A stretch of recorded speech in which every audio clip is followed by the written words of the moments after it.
Hey, what's up? I got some more Pokemon Pocket content for you guys. My name is Tempo, I'm a card game enthusiast, and I also like making guide videos. So here's my full deck building guide for Pokemon Pocket as of the Mythical Island expansion. So I'll be gearing the beginning part of this video around new players getting into Pokemon Pocket or card games in general. I'll be covering more advanced deck building strategies later in the vid, but for now, let's assume you just started the game recently. You have the tutorial deck and have opened a few packs here and there, and you want a starting point on how to make your own decks of different types in order to grind the AI challenges, which is something I'd heavily recommend. The first thing you're going to want to do if you haven't yet is complete the advanced player tutorials in order to unlock all the free item cards. After that, go to the shop and buy one more potion and one more X speed. These are going to be used as deck fillers early and facilitate the deck building process. I have other great recommendations like this in my tips and tricks beginner guide, so check that out for more ways to optimize your packs, wonder picks, and resources. The account that I'm playing on for this video is a brand new account that I made specifically for recording. It should be a good indicator of how many resources you have as well if you're a new player. That way I can accurately give as authentic of tips as I can. I've done like one 10 pull on top of a couple packs here and there. So here's what you're going to want to do. Go to the easiest AI challenges. Take a look at what type the challenge wants you to use. For example, the first one says, use a fire type to knock out an opponent's Pokemon. So we're gonna go make a fire deck. This is because every type has a weakness. The game wants you to be playing at an advantage against the beginner AI because you will be doing more damage with your attacks. Eventually, the advanced AI will want you to play at disadvantage, so keep that in mind when you get there. I'll be covering type advantage in greater detail in a future video. Next, go back to the collection menu and the deck editor. You'll see two options, build new or build from theme. Build from theme lets you build your own version of a rental deck, allowing you to keep it while rental decks go away after 10 uses. And build new lets you build from scratch, so we're going to be picking that one. Once you're on the screen where you can build your own deck, make sure to filter by type using the button at the bottom right. When you have a lot more cards in your collection, you can also use the search feature by tapping on the magnifying glass. I personally like using the item and trainer filter and saving it in the history as a quick way to find them again. For deck building, I highly recommend including Pokemon of only one type in your deck at a time. This is because in Pokemon Pocket, you get one energy a turn, and that energy is based on the types of Pokemon in your deck. Let's say you make a deck that has fire and water types in it. There will be times where you only draw water Pokemon, but the game only gives you fire energy because it's random.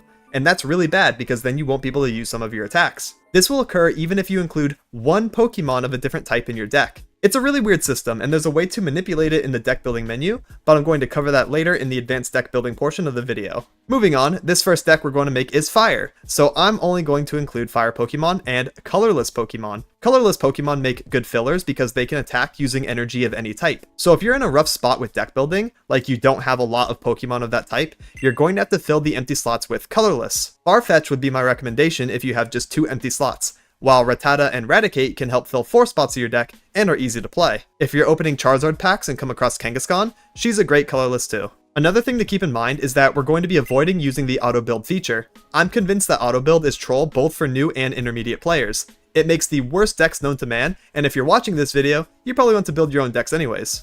Here are some core deck building rules to keep in mind. Your deck consists of 20 cards, no more and no less. You can only include up to 2 copies of each card in your deck. This includes Pokemon of the same name, but different attacks. They're not counted as different cards, so even if you have Pikachus with different attacks, they're the same card named Pikachu, so you can only have 2 of them total.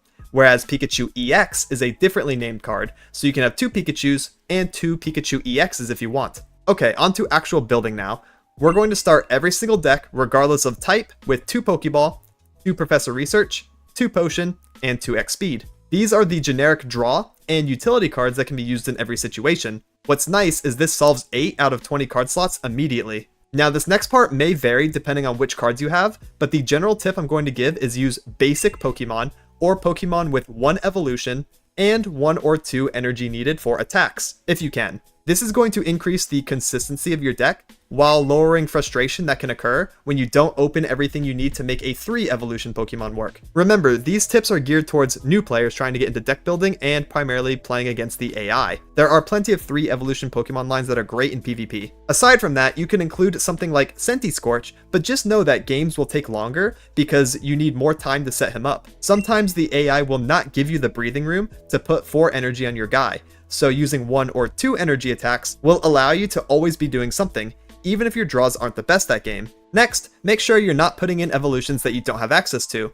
For example, Charizard EX is really cool, and I'm happy that I have him, but I don't have Charmander or Charmeleon, so I won't even be able to play Charizard. For this deck, I'm going to include Ponyta, Rapidash, Sizzlipede, Centiskorch, Salandit, and Salazzle, because that's all I have access to. Always making sure I'm including basic Pokemon and Pokemon that evolve from them. This is because you can only play basics at first, and need one full turn to evolve into the next card. For the remaining 4 slots, I'll just throw in Rattata and Raticate as fillers and call it a day. As long as I knock out an AI Pokemon with one of my fire types, I'll be good. And this is a solid playable first deck for PvE content. Side note, Giovanni and Sabrina are also very good trainer cards that you can include if you open them early. They're general use cards and can be used to complete decks as well if you need a couple extra slots, so be on the lookout for those and include them when you can. Name the deck something like First Fire. While you're on this menu, you can also customize your deck's appearance and in-game accessories like the card back, coin, and background.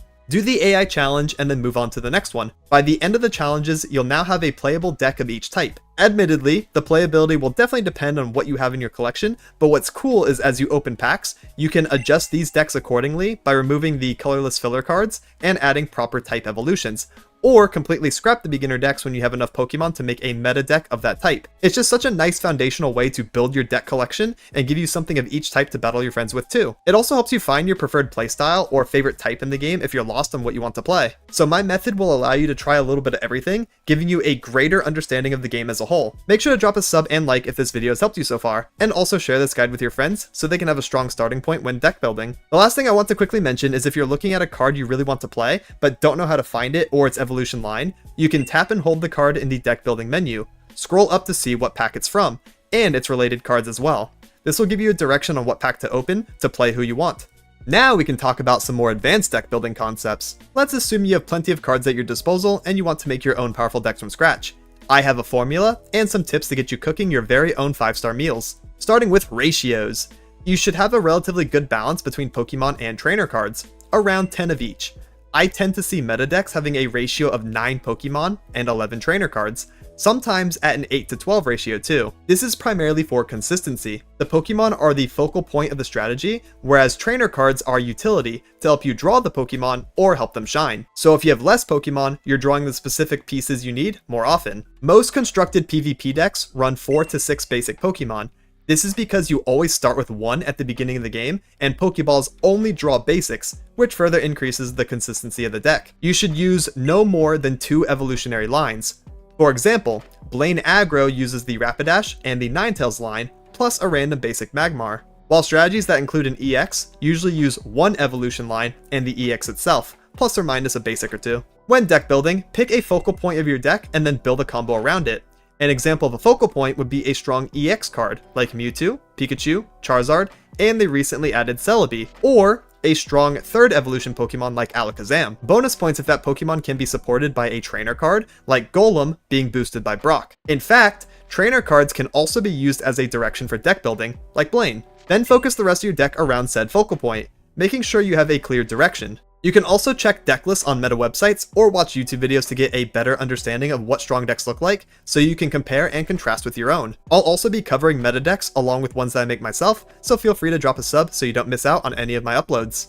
You're always going to be running Pokeball and Professor Research in every deck. Potions, X Speed, Giovanni, Sabrina, and also now Leaf numbers will vary from deck to deck, but as of recording, these are all definitely the safest trainer cards to include for general deck building. You'll also be playing Misty in most water strategies, and Erica in most grass strategies. This portion of the video is dedicated to some rapid fire quick tips. Fossils don't count as basics, so you can use them as filler to increase the consistency of your combo. There's no limit on how many EXs you can put in your deck, and EXs may be very strong, but they also count as 2 points for the opponent if they knock one out. Putting a dragon into your deck will change the energy that the game will give you. You can alter this in the deck editor in the energy tab. So if you want to include Druddigon but don't want random water and fire energy, you can manually switch your energy to whatever your deck wants. Keep in mind that if you change your list, the energy will reset and you have to adjust each time. Fire and water Pokemon that have high cost attacks can be accelerated by Moltres EX and Misty respectively. Execute and Meltan also do a similar thing, and so does Brock, and also the Magneton plus Surge combo. You can build around type matchups, like for example including fighting type Pokemon that are weak to grass, and other fighting types that are weak to psychic. That way you're not completely weak to one type, but this is often overridden by synergy. Sometimes Pokemon with different weaknesses don't work well together or accomplish the same goal. Most decks tend to just hold the L when fighting a bad matchup, but it's cool because you can win through bad matchups in this game depending on potency of strategy and both players' draws. This last one is incredibly advanced and primarily used by veteran card game players. So you can assign certain roles to cards and play them in certain positions that their role is required. For example, Marshadow in the recent meta Brock deck. His role is to be used as a secondary win con if your golem fails you and you need a clutch revenge kill for your final point. This is an incredibly specific scenario that cards can fulfill, and you can treat a lot of cards in this way. It's thinking a layer deeper than normal, but it's important to realize that some cards are really good in specific scenarios like this, and are not general use cards. Taking this into consideration will allow you to tech cards for specific metas, or roles that the rest of your strategy can't fulfill, allowing you to make a more well-rounded deck. And that's it for this one. Extra shout out to the patrons on screen. Much love and thank you for supporting. Make sure to drop a like and subscribe if you learned something new in this video. Also, feel free to follow me on Twitch. I play with viewers using a shared password in private lobbies, so you have a chance to appear on stream or in future videos if you stop by and join. Comment below what your favorite deck is so far. Mine is Alakazam that I made from scratch, called 2 Spoons and a Dream. Let me know yours. I'll be making more Pokemon Pocket videos soon. Thank you so much for watching and have a good one. Laters.